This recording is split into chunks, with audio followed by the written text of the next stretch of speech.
بسم الله الرحمن الرحیم. الحمد لله رب العالمین و صلی الله علی سیدنا محمد و آله الطاهرین. رحمت واسعه حی تعالی است حسین، رحمت واسعه حی تعالی است حسین. سایه رحمت حق بر سر دنیاست حسین. صلی الله علیک یا رحمت الله الواسعه و یا باب نجات الامه. سلام مردم، حمدلله یاد خدا الهی که خوب باشین، قبول باشه. امشب شب 5 صفرالمظفر هست، شب شهادت 3 ساله ابو عبدالله الحسین علیه السلام، دردانه آقا امام حسین. خانم رقیه سلام الله علیها امشب رو به همه شما تسلیت و تعزیت عرض میکنم، مخصوصا به بچه های هیئتی ها. خیلی شب 3 محرم که میشه، شب 5 صفر دهگی میگیرن، 5 شب هیئت میگیرن و اینها، و خیلی با روزه های این دختر 3 ساله میسوزن و در واقع مجلس برگزار میکنن. به اونها ویژه تسلیت عرض میکنم. انشاءالله که خدا از همگی قبول بکنه همه عزاداری ها و اشک ها و سینه زدن ها رو، به برکت صلوات بر محمد و آل محمد. اللهم صل علی محمد و آل محمد و عجل فرجهم. بفرمایید.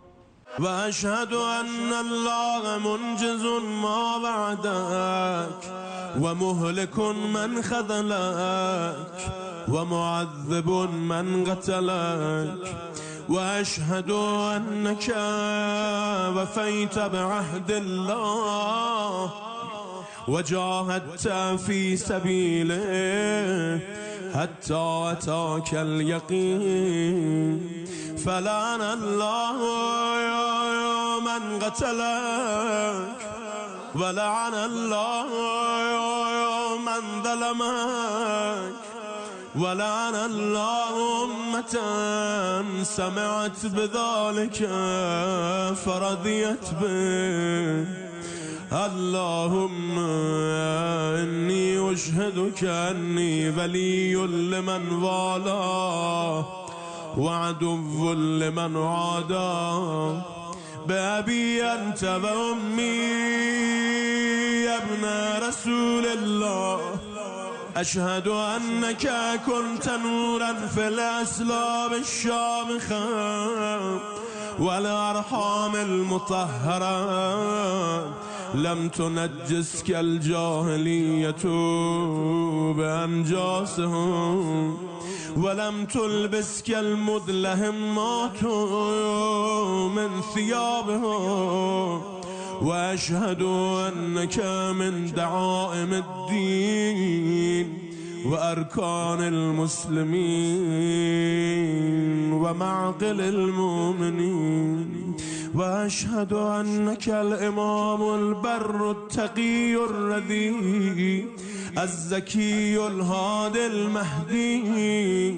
وأشهد أن الأئمة من ولدك كلمة التقوى وأعلام الهدى والعروة الوثقى والحجة على أهل الدنيا.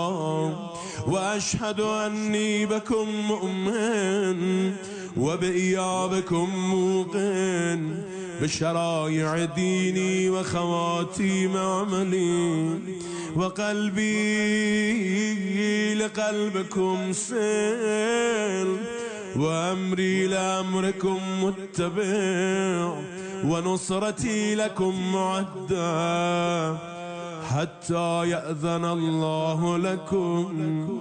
فمعكم لا مع عدوكم. صلوات الله عليكم وعلى أرواحكم وأجسادكم وشاهدكم وغائبكم وظاهركم وباطنكم آمين رب العالمين. اللهم صل علی محمد و آل محمد و عجل فرجهم. این آخرین شبی هستش که با افتخار خدمت استاد عزیزم حجت الاسلام و المسلمین حاج ابوالقاسم هستم و با اجازه شما خدمتشون سلام و خیر مقدم عرض بکنم. آقا سلام، خوش آمدین، عرض تسلیم. علیکم السلام و رحمت الله. بسم الله الرحمن الرحیم. عرض سلام و ادب دارم محضر بینندگان عزیز و ارجمند. عرض تسلیت دارم به مناسبت ایام عزای آل الله و همچنین شهادت حضرت رقیه سلام الله علیها و آرزوی قبولی عزاداری ها رو دارم در این ایام حزن و اندوه اهل بیت علیهم. زنده باشین، زنده باشید. خیلی ممنون. عرضم حضور شما که ما داریم راجع به زیارت اربعین از شما میشنویم و کلا زیارت امام حسین پیاده رویه در مسیر تا رسیدن به حرم سید الشهدا علیه السلام، آثارش و برکاتش از دریچه روایات معصومین سلام الله علیهم اجمعین. ولی من همیشه فکر میکنم که حالا چون شهادت حضرت رقیه سلام الله علیها است، خیلی از اینایی که جا میمونن از قافله زائران اربعینی امام حسین همزاد پنداری پیدا میکنن با حضرت رقیه که جا موندن و در گوشه خرابه به شهادت رسیدن. انشاءالله حالا فرصت هست. حالا لفظ جا مانده کلا آیت الله جوادی آملی حفظه الله فرمودن لفظ خوبی نیست برای کسی که دلش اونجاست، جا مانده نیست. اما انشاءالله حالا نصیب و قسمت همه بشه، هنوز فرصت هست از آثار زیارت اربعین جا نمونیم انشاءالله. آقا از هر جا که سلام میدونیم بسم الله. خواهش میکنم. من یه مقدمه عرض کنم راجع به خود کربلا. بله بفهم. سرزمین کربلا سرزمین بسیار مهمی است. در روایات ما خیلی درباره این سرزمین مطلب بیان شده. نه از زمانی که امام حسین در این سرزمین مدفون شدند، بلکه از سالها قبل از شهادت امام حسین و دفن امام حسین در این سرزمین. از جمله روایاتی که درباره این سرزمین هست، روایتی است که امام صادق علیه السلام سوال کردن از یکی از اصحابشون، فرمودن این قصه ای که خدا در قرآن فرموده است که حضرت موسی در ساحل یک دریایی یا در ساحل یک رودخانه ای وحی برش نازل شد، آتشی مشاهده کرد، در درون اون آتش صدای خدا رو شنید که در قرآن هست که یا موسی انی انا الله رب العالمین، موسی من هستم الله، من رب العالمینم. فرمود که این سرزمینی که خدا در قرآن بهش اشاره کرده، فی البقعة المبارکة من الشجره، در اون سرزمین مبارک که از درختی صدایی شنید، میدونی اون سرزمین کجاست؟ راوی گفت نه نمیدونم. فرمود کربلاست. یعنی اون جایی که حضرت موسی علی نبینا و علیه السلام در اونجا به پیامبری میرسد، همین سرزمین کربلاست. تو این سرزمین بود که حضرت موسی ندای الهی رو شنید. خدای متعال در این سرزمین بر حضرت موسی تجلی کرد.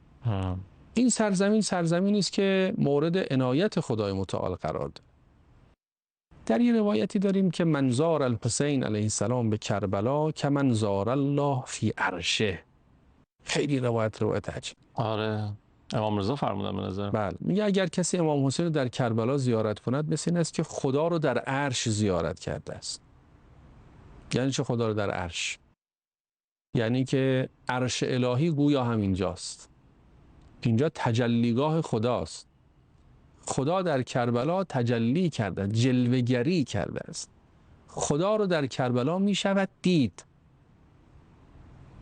شما وقتی میاد کربلا، خدا رو از همه جا واضح‌تر و شفافتر و عرض کنم خدمت شما روشن‌تر میتونید ببینید و درک بکنید. حالا چرا خدا اینقدر در کربلا شفاف و واضحه؟ خدا همه جا هست. خدا در همه عالم قابل مشاهده است. اولم یکفی بربک انه علی کل شیء شهید، که بعضی اینجوری معنا کردن شهید به معنای مشهود. آیا کافی نیست که خدا رو مسلط بر همه عالم می شود دید؟ هر گوشه عالم شما نگاه بکنی خدا رو میبینی در اونجا که سلطه دارد. برای همه جا اینجوریست. ولی یه جاهای خدا رو انسان خیلی بهتر مشاهده میکنه که انم کربلا جایی است که انسان بهتر خدا رو میتونه. مثلا اینجا تو زیارت امام حسین میریم، انگار خدا رو در عرش زیارت کردیم. حالا چراش این بماند، بحثش مفصله. جلوه های توحیدی که امام حسین از خودش نشان داد، جلوه های قدرت نمایی خدا در کربلا که اینها واقعا یکی از ابعاد تجلی خدای سبحان است. تو بعضی از برنامه‌های شب‌های قبل اشاره کردم که خدا چگونه به امام حسین عزت داد. آقای غریبی که در یه بیابانی دور از شهری 30,000 نفر ریختن، او رو شهید کردن، خانواده او رو شهید کردن. به حسب ظاهر نباید هیچ اثری از این آقا حتی به مناطق دیگر تا چه رسد به قرنهای دیگر منعکس بشه. توی زیارتنامه حضرت هست در زیارت ناحیه السلام علی ساکن کربلا. خیلی تعبیر عجیبی است. سلام بر اون آقایی که توی کربلا ساکن شد. اون کربلای بیابون بود. حسین جان تو خونت مدینه بود، فامیل و اقربا و خویشاوندان مدینه بودن، طوری کشوندن توی بیابان عرض کنم که دور از آبادی ها در یک دیار غربت، تک و تنها، الوتر الموتوف، تکی که تنها گذاشتن او را، یگانه ای که کسی به یاری اون نیامد. در یک چنین سرزمینی دور از دیار خودت، در دیار غربت، در یه بیابان، تو اونجا ساکن شدی و ماندی. میگن شرف المکان بالمکین. چه ارزشی داده امام حسین با اومدنش به اون بیابونه. حالا من میخوام بگم اصلا چه بسا این اتفاقاتی که قبل از دفن امام حسین هم در این سرزمین رخ داده، مثل تجلی خدا بر حضرت موسی، به خاطر این است که قرار است در آینده در این سرزمین دردانه خلقت به خاک سپرده بشه. این سرزمین سرزمین ویژه است، نقطه تلاقی زمین و آسمانه. در روایات هست که هیچ پیامبری از پیامبران الهی نیست مگر اینکه از خدا میخواهد که به او اجازه بدهد که به زیارت امام حسین بیاید. داره ففوجن ینزل و فوجن یصعد. یه گروه میان، یه گروه میرن، یه گروه میان، یه گروه میرن. بعد داره درباره ملائکه، هیچ فرشته ای از فرشتگان الهی نیست مگر اینکه از خدا درخواست میکنه خدای اجازه بده ما به قبر امام حسین زیارت و حضرت نائل بشیم. باز داره ففوج یهبط و فوج یصعد. یه دسته میان، یه دسته میرن. خلاصه رفت و آمدی است، شاید شلوغ ترین فرودگاه جهان که با عالم ملکوت در ارتباط و رفت و آمدهای ملکوتی در اونجا پیوسته در حال جریان هست، فرودگاه کربلا است. فرشتگان میان، پیامبران میان، اوصیا میان، پیغمبر اکرم میاد، اهل بیت عصمت و طهارت میان، حضرت زهرای مرضیه میاد. خب حالا چنین مکانی در باب زیارتش و مخصوصا زیارت با پای پیاده که خودش جریان سازی است، یعنی این پیادگانی که و این زائرانی که با پای پیاده دارن به سمت کربلا از نواحی مختلف میان، در واقع به مثابه روده هایی هستند که به یک دریای، به یک اقیانوس بزرگ دارن وارد میشن و این حرکت از نواحی مختلف این رو تداعی میکنه که قطرات آب و جویهای آب دارن میان به یک اقیانوس بزرگ بپیوندن و به اقیانوس سید الشهدا علیه السلام متصل بشن. حالا این بحث زیارت پیاده روی رو انشالله در فرصت دیگه من یکی دو تا روایت دیگه انشالله حظ میبریم استفاده میکنیم. بفرمایید. خواهش مثل گنج تو قصه هاست، این چیه که پیش شماست. مثل گنج تو قصه هاست، این چیه که پیش شماست. ظرف شیشه ایش از کیه، تربت چیه از کجاست. ای مادر بزرگ برام از این سر مستور بگو. سلمه برام از این خواب و غارور بگو.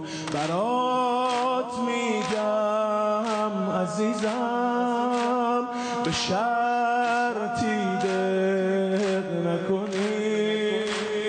برات میگم عزیزم به شرطی دق نکنی. نیا میاد جونت به لبه بلند حق نکنی. اللهم صل علی محمد و آل محمد و عجل فرجهم. الهی که به حق امام زمان هممون جزو زائران با مرام و معرفت امام حسین علیه السلام باشیم، جزو یاران آخر الزمانی امام حسین باشیم، جزو زائران اربعینی و این توفیق از من و شما سلب نشه و آثاری هم که میفرمایند انشالله برای همه ما فراهم میشه. بسم الله. امام صادق علیه السلام فرمود من اتی قبر الحسین علیه السلام ماشیاً، کسی با پای پیاده بیاد به زیارت امام حسین، کتب الله له به کل خطوة 1000 حسنه، به ازای هر قدمی که برمی‌دارد 1000 حسنه خدا برای او می‌نویسد. و مها عنه 1000 سیئه، 1000 سیئه رو خدا به ازای هر قدم از او پاک می‌کند. و رفع له 1000 درجه، 1000 درجه خدای متعال برای او بالا میبرد.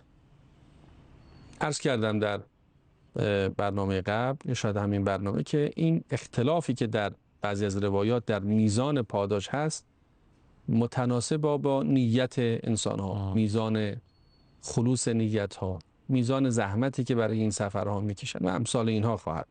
طبیعتا این مال کسانی است که دیگه زیارتشون بالاترین مرتبه زیارت است.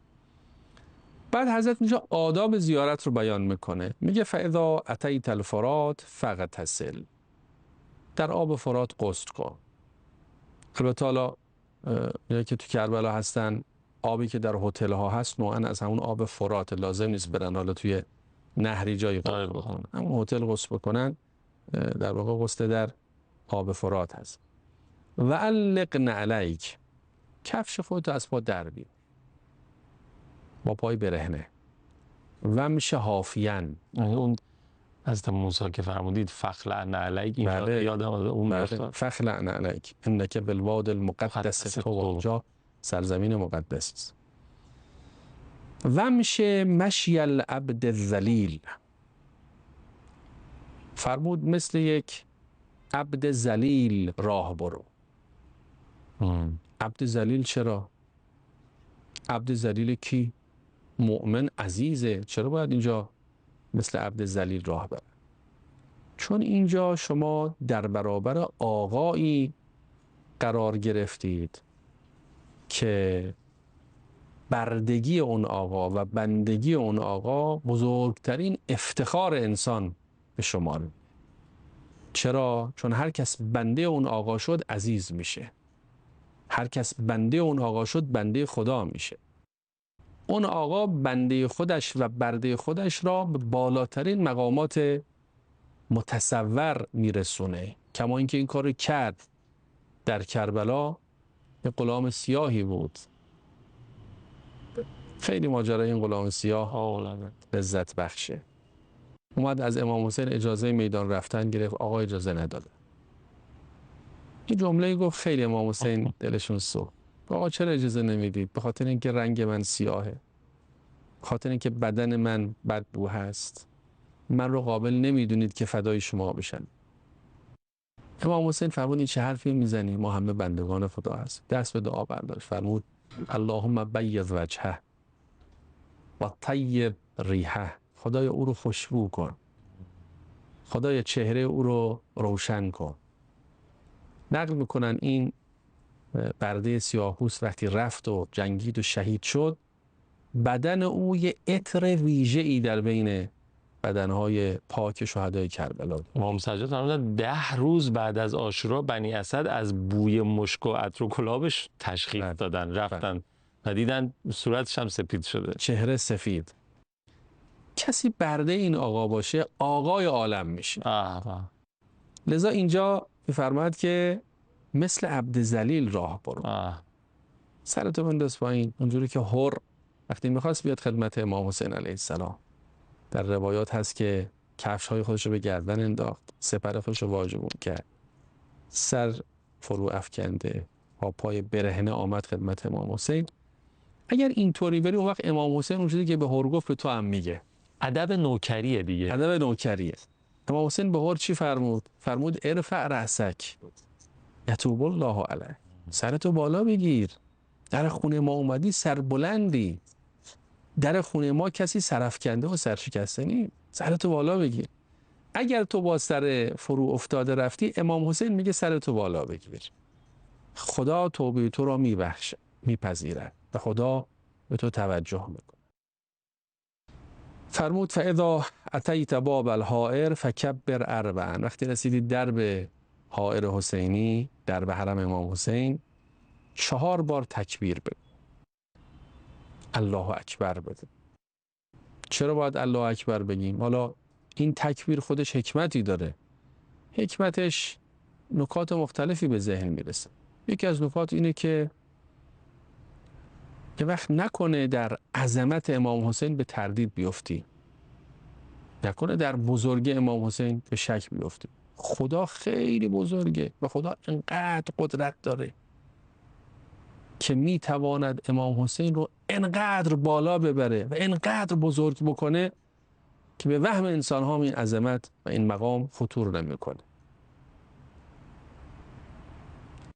لذا الله اکبر بگو که یه وقت درباره عظمت امام حسین به تردید نیفت. کسی که در عظمت امام حسین تردید میکنه این خدا رو نشناخته. ولی خدا انقدر بزرگه، برای خدا کاری نداره به امام حسین همچین عظمتی عطا بکنه. ثم امش قلیلا، آرام حرکت بکن. ثم کبر اربعا، 2 مرتبه 4 بار الله اکبر. ثم ات رأسه، بیا در کنار سر مطهر قرار بگیر. فقف علیه، بایست. فکبر اربع، 4 بار دیگه اونجا تکبیر بگو. وصل عنده واسأل الله حاجتک. اینجا حاجت خودتو از خدا بخواه. امام صادق علیه السلام یه مسیر رو داره ترسیم میکنه که شما این مسیر رو برید دیگه حاجت قطعا دریافت میشه و ردخور نداره. من یه بار دیگه این مسیر رو سریعتر بگم.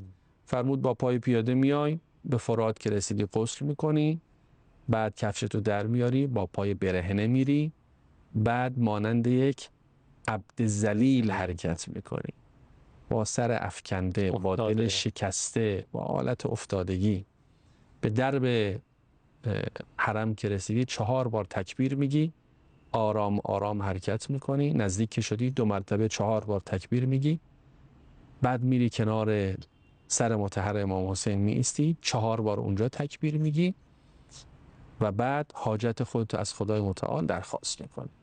این هدیه است که امام صادق علیه السلام به عاشقان امام حسین داده. امیدوارم که خدای متعال در این ایام به همه ما عنایت ویژه بکنه و زمینه حضور در این حماسه بزرگ اربعین رو برای همه ما فراهم بکنه. بتونیم از نزدیک امسال هم عرض ادب بکنیم و در جوار تربت مطهر سید الشهدا علیه السلام مورد عنایات و توجهات خاصه حضرت حق قرار بگیریم. الهی آمین. انشاءالله بتونیم این جوری که شما گفتین زیارت بکنیم، زائری که باشیم که آداب و مناسک اون زیارت رو هم بتونیم به جا بیاریم. مثلا اون بخش زیارت و پیاده روی همراه با مثل عبدی ذلیل رو خیلی من ذهنم رو درگیر کرد که تو این مسیر واقعا آدم همه توی این شکل باشن که عموما هم همینطورن. یعنی کسایی که تو پیاده روی اربعین میرن توی همین فضا هستن. شما نصیب قسمت همه بشه. خیلی استفاده کردیم، اذیتتون کردیم. 5 شب حلال بکنید ان شاء الله. اگه شما مشرف شدید برای ما دعا بکنید. یاد پارسال به خیر با هم کنار بین الحرمین و گفتگویی بود و اونجا ما محظوظ شدیم. ان شاء الله مکرر قسمت شما بشه، ما هم در رکاب شما. اوامر ندارین؟ متشکرم. محبت داریم. خیلی ممنونم که برنامه خودتون رو تا پایان تماشا کردین.